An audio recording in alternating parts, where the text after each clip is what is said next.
Renigunta RP circle పరిధిలో పోలీసులు జరిపిన మెరుపుదాడిలో భారీ సైబర్ క్రైమ్ నిందితుడు పట్టుబడ్డాడు.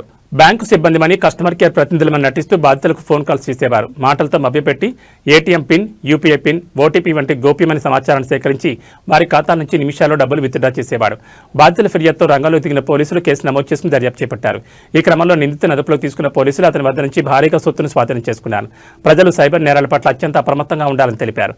బ్యాంక్ అధికారులు ఎప్పుడూ ఓటీపీ లేదా పిన్ నెంబర్లను అడగరని, ఎవరైనా అనుమానాస్పద కాల్స్ చేస్తే వెంటనే 1930 సైబర్ హెల్ప్ లైన్ నెంబర్కు ఫిర్యాదు చేయండి అని సూచించారు. తక్కువ కాలంలో ఎక్కువ డబ్బు సంపాదించాలన్న ఆశతో ఇటువంటి నేరాలకు పాల్పడుతున్న వారిపై కఠిన చర్యలు తీసుకుంటామని రేణిగుంట రైల్వే పోలీసులు హెచ్చరించారు. ఈ కార్యక్రమంలో RPF inspector Venkateswarlu, crime inspector Naveen Kumar, railway ఎస్ఐలు మధుసూదన్, రమేష్, జగదీష్ సిబ్బంది పాల్గొన్నారు. గత కొద్ది నెలలుగా మన రేణిగుంట రైల్వే స్టేషన్ పరిధిలో చాలా సెల్ ఫోన్లు చోరీకి గురి అవుతున్నాయి. ఈ చోరీకి గురి అవుతున్న వెంటనే ఆ సంబంధిత ఫోన్లో నుంచి ఆ బాధితులకు వాళ్ళకి తెలియకుండానే వారి ఖాతాలో నుంచి భారీ ఎత్తున నగదు అనేది మిగతా వేరే అకౌంట్లకు అనేది ట్రాన్స్ఫర్ జరుగుతున్నది. ఇది వాళ్ళకి ఎటువంటి నాలెడ్జ్ లేకుండా ఉంది. సో ఈ విధంగా కొంతమంది నిందితులు వాళ్ళ అకౌంట్లో నుంచి భారీ సొమ్ముని కొల్లగొడుతున్నారు. సో దీనిపైన మనకు ఇప్పటికీ రేణిగుంటలో ఈ సుమారుగా ఒక 5 ఇన్సిడెంట్లు జరిగాయి. ఈ 5 ఇన్సిడెంట్లలోనూ 5 కేసెస్లోనూ మనకు సుమారు 18 లక్షల రూపాయల ప్రాపర్టీ అనేది దొంగతనానికి గురి అయింది అనమాట. సో దీనిపైన మా డిఐజీ గారు, మా డిఎస్పీ మేడం ఒక 2 టీమ్స్ని ఏర్పాటు చేశారు. సో మా 2 టీమ్స్ ఇంక్లూడింగ్ మా ఎస్ఐ గారితో కలిపి అండ్ ఆర్పీఎఫ్ స్టాఫ్ ఒక అసిస్టెంట్తో సో మేము మాకున్నటువంటి టెక్నికల్ అనాలిసిస్ ద్వారా వచ్చిన క్లూస్ను బట్టి హరిబర్మన్ అనే వెస్ట్ బెంగాల్కి చెందినటువంటి ఒక ముద్దాయిని అరెస్ట్ చేశాం. సో ఈ ముద్దాయిని అరెస్ట్ చేసిన తర్వాత ఇతని ఇంటరాగేషన్లో చాలా మంచి ఒక ఇంట్రెస్టింగ్ థింగ్స్ అన్ని కూడా బయటపడ్డాయి. సో దీనిలో ముఖ్యంగా ఏమంటే ఈ హరిబర్మన్ మొదలు ఇతను ఆన్లైన్ బెట్టింగ్స్కి, గేమ్స్కి అలవాటు పడ్డాడు. సో బెట్టింగ్స్కి అలవాటు పడిన తర్వాత చిన్నగా ఫస్ట్ ఇతను సెల్ ఫోన్లు చోరీ చేయడం, ఆ చోరీ చేసిన సొమ్మును బెట్టింగ్స్లో పెట్టడం, ఇలా స్టార్ట్ చేశాడు అనమాట. సో అలాగే అతను సెల్ ఫోన్స్ దొంగలించి దానిలో ఎక్స్పర్ట్ అయిపోయాడు అనమాట. దానిలో ఎలా ఫైనాన్షియల్ ట్రాన్సాక్షన్స్, ఫ్రాడ్లెంట్ ట్రాన్సాక్షన్ చేయాలనే దానికి అలవాటు పడ్డాడు. మొదట అతను సెల్ ఫోన్ కొట్టేస్తాడు. ఈ సెల్ ఫోన్లు ఎవరైతే రైల్లో ప్రయాణం చేస్తుంటారో ముఖ్యంగా ఏసీ బోగీల్లో ఈ సెల్ ఫోన్స్ కొట్టేస్తాడు. సెల్ ఫోన్స్ కొట్టిన తర్వాత మహిళా ప్రయాణికులు పోతామంటే బ్యాగ్తో సహా కొట్టేస్తాడు. సో ఆ బ్యాగ్లో ఉన్నటువంటి ఏటీఎం కార్డులు, పాన్ కార్డులు అండ్ మొబైల్ ఇవి మాత్రం తీసుకుంటాడు, మిగతా వాడు పడేస్తాడు. అతను తీసుకుంటానే ఫస్ట్ స్క్రీన్ లాక్ ఎలా ఓపెన్ చేస్తాడు. స్క్రీన్ లాక్ కి అతను ఏమంటే చాలా ఇంట్రెస్టింగ్ గా ఉండేది చెప్పాడు అనమాట. సో వాళ్ళు సాధ్యమైనంత వరకు వాళ్ళు డేట్ ఆఫ్ బర్త్ ఉంటుంది, అది ఆధార్ కార్డులో ఉంటుంది. So last year of birth ఉంటుంది, 1960 ఉంటుంది. సో స్క్రీన్ లాక్ చేసేదానికి అతను 1960 అని కొడితే స్క్రీన్ లాక్ ఓపెన్ అయిపోవడం. అలాగే వాళ్ళ పేర్లు ఏమన్నా తెలిసిందంటే వాళ్ళ పేరులో ఉండే ఫస్ట్ ఇనిషియల్ ఎన్ అనుకోండి, ఎన్తో ప్యాటర్న్ లాక్ ఓపెన్ చేయడం.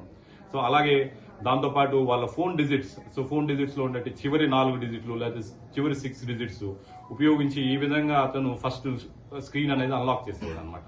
సో ఈ అన్లాక్ చేసిన తర్వాత తిరిగి అతను వెంటనే గూగుల్ పాస్వర్డ్ మేనేజర్స్ లోకి వెళ్తాడు. సో దానిలో మనం ఆల్రెడీ కొన్ని బ్యాంకింగ్ యాప్స్ కి, యూపీఐసీ యాప్స్ కి వీటికి మనము ఆల్రెడీ రిమెంబర్ పాస్వర్డ్ కానీ లేదా ఆటోఫిల్ పాస్వర్డ్ కానీ మనం పెట్టుకుంటాం అన్నమాట. సో ఒకసారి గూగుల్ పాస్వర్డ్ మేనేజర్ ఓపెన్ చేయగానే మనం ఏ బ్యాంకింగ్ యాప్స్ కి మనం రిమెంబర్ పాస్వర్డ్ అని ఆటో సేవ్ చేసి పెట్టున్నామో అవన్నీ కూడా కనబడతాయి అన్నమాట.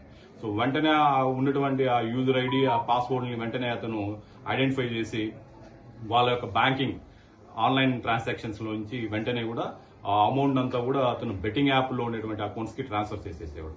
అలాగే అతను వాళ్ళ ఒక అమెజాన్ అకౌంట్స్ అనేది ఓపెన్ చేయడం, అమెజాన్ అకౌంట్ లో ఉన్నటువంటి కొద్ది ఖరీదైన ఎలక్ట్రానిక్ వస్తువులు అంటే గోల్డ్ కాయిన్స్ కూడా పర్చేస్ చేయడం అనమాట. సో ఇదంతా ఖాతాదారులకి అసలు ఐడియానే ఉండదు అనమాట. వాళ్ళు తేరుకునే లోపల ఇవంతా కూడా జరిగిపోతుంటది అనమాట. సో అలాగే ఇతను ప్రతి సెల్ ఫోన్స్ లోనూ కూడా ముఖ్యంగా వయసులో కాస్త ఎక్కువగా ఉన్న ఏజ్డ్ పర్సన్స్ ని ఎక్కువగా టార్గెట్ చేసుకుంటాడు అనమాట. ఎందుకంటే వాళ్ళు ఫాస్ట్ ఫుడ్ ఈ ఫీచర్స్ అయితే ఏవైతే ఉన్నాయో సెక్యూరిటీ ఫీచర్స్ చాలా తక్కువగా పెట్టుకుంటారు అనమాట. చాలా వరకు పెద్దవాళ్ళు ఏం చేశారంటే ఈ user ID and password photo తీసి అది గ్యాలరీలోనే పెట్టుకుంటారు.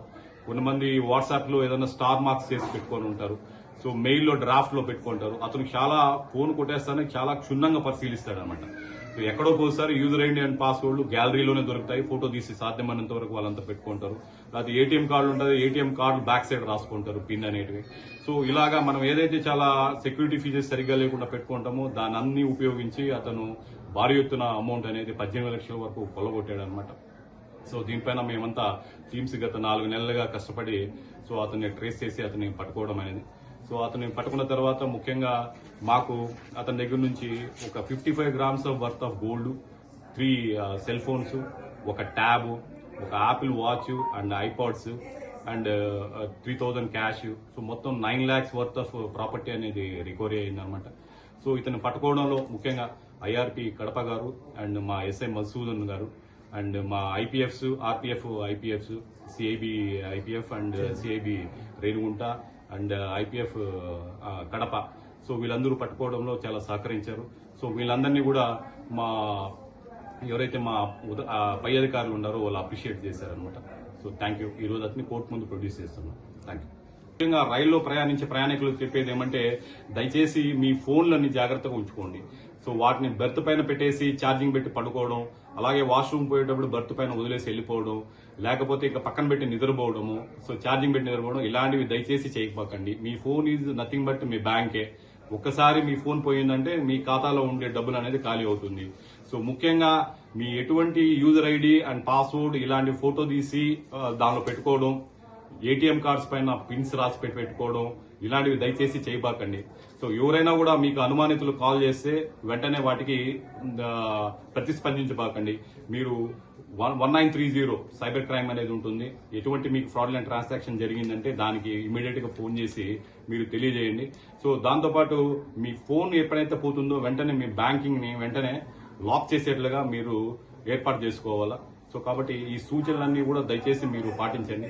మహిళా ప్రయాణికులు ముఖ్యంగా మొబైల్ అండ్ ఏటీఎం కార్డ్స్ పక్కన పెట్టి అసలు అనేది దాన్ని ప్రయాణం చేయకూడదు. సో కాబట్టి ఈ జాగ్రత్తలన్నీ కూడా పాటించి ఎటువంటి నేరాలు జరగకుండా సో రైల్వే పోలీసులు సహకరిస్తారని చెప్పి కోరుకుంటున్నాను. Thank you.